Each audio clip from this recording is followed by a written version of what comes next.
నమస్తే busy people, welcome back to my YouTube channel. ఈరోజైతే నేను మీకు ఈ వీడియోలో మా అత్తగారి ఊర్లో జరిగిన జాతర గురించి అయితే నేను మీకు చూపిస్తున్నాను అనమాట. మన ఆంధ్ర సైడ్ జరిగే జాతరలకి, కర్ణాటక సైడ్ జరిగే జాతరలకి అయితే చాలా డిఫరెన్స్ ఉంటుంది. నేను ఆఫ్టర్ మ్యారేజ్ ఫస్ట్ టైం నేనైతే ఈ జాతర అటెండ్ అవుతున్నాను. సో ఎలా ఉంటుందనేది స్కిప్ చేయకుండా లాస్ట్ వరకు అయితే చూసేసేయండి. ఇంకా జాతర కాబట్టి మా ఆడపడుచు వాళ్ళ పిల్లలు అందరైతే ఇంటికైతే వచ్చేసారనమాట. మేమైతే ఇలా రెడీ అయిపోయేసి అయితే జాతరకి అయితే బయలుదేరేసామన్నమాట. దీన్ని ఏంటంటే పాల్కీ అని అంటారు. ఈ పాల్కీలో ఏంటంటే దేవుడిని పెట్టుకొని ఊరేగింపు చేస్తారనమాట విలేజ్ మొత్తము. ఇది ఒక రోజనే కాదు, ఆల్మోస్ట్ 7 days అయితే ఈ ఊరేగింపు అనేది ఉంటుంది. ఇక్కడైతే ఈ విలేజ్కి సంబంధించి ఇప్పుడు జాతర జరుగుతుంది కదా, ఈ గాడ్ గురించే అనమాట. ఈ దేవుడి పేరు అయితే ఏంటంటే శ్రీ బసవేశ్వర స్వామి అంట. ఇక్కడ టెంపుల్స్ కానీ దేవుడి పేర్లు కానీ అన్నీ మనకు ఆంధ్రాలో అన్నిటికీ డిఫరెంట్గానే ఉంటుంది. నాకు చాలా కష్టం అయ్యింది అన్నీ తెలుసుకోవడానికి కూడా.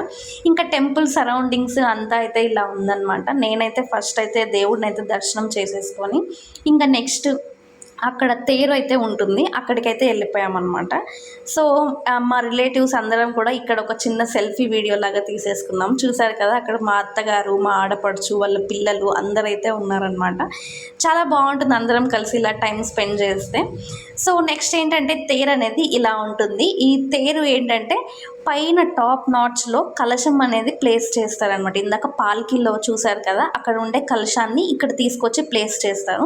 అలా ప్లేస్ చేసిన వెంటనే మనకు జాతర అనేది అయితే కంప్లీట్ అయిపోతుంది. సో ఆ ఊరేగింపు అనేది కంప్లీట్ అయ్యి ఇక్కడికి రావాలి కాబట్టి చాలా టైం అయితే పడుతుంది. సో అందరు జనం అయితే వెయిట్ చేస్తున్నారు. ఈ గ్యాప్లో అయితే నేను వర్ష అయితే ఒక సెల్ఫీ వీడియో అయితే తీసేసుకున్నాం అనమాట. టైం దొరికితే ఫొటోస్ వీడియోస్ ఇదే అయిపోయింది మాకైతే. ఇంకా చూసారు కదా, ఇక్కడైతే దేవుడి కోసం చాలా భక్తితో కోలాటం డ్యాన్స్ అయితే వేస్తున్నారు. చాలా బాగా అయితే అనిపించింది నాకు. ఇంకా ఆల్మోస్ట్ పాల్కి దగ్గరకు వచ్చేసరికి 6:30 అయితే అయిపోయింది.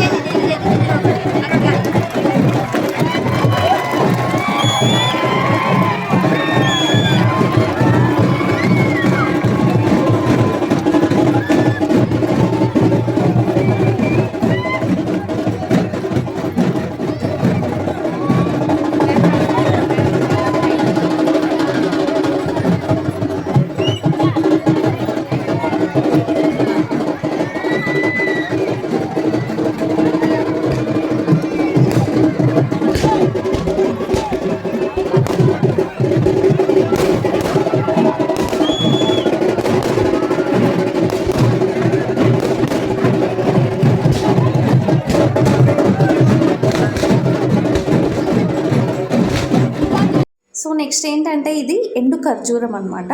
ఇది ఇలాగ టై చేసి ఇస్తారు. ఇది దేంతో టై చేస్తారు అనేది నాకు తెలియదు. ఇలా టై చేసి మనం కలశం ఎక్కడ ప్లేస్ చేశారు కదా పైన తేరు పైన, దానికైతే మనం త్రో చేయాలంట. అలా త్రో చేసేటప్పుడు మనం మనసులో ఏదైనా కోరుకొని త్రో చేస్తే అది ఖచ్చితంగా జరుగుతుంది అనేది అయితే వాళ్ళ బిలీఫ్. సో తేరు ఇక్కడి నుంచి స్టార్ట్ అయ్యి లాస్ట్ వరకు వెళ్తుంది, మళ్ళీ రిటర్న్ అయితే వస్తుంది అనమాట. అలాగే జాతర అయితే కంప్లీట్ అయ్యింది. మేమైతే లాస్ట్గా ఒక సెల్ఫీ వీడియో అయితే తీసుకున్నాం జాతరలో.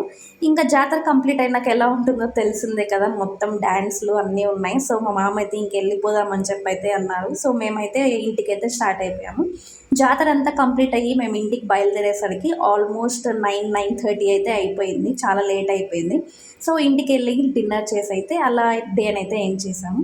ఈ జాతర వీడియో మీకు ఎలా అనిపించిందో ఖచ్చితంగా కామెంట్ చేయండి. That's all for the video. Bye bye.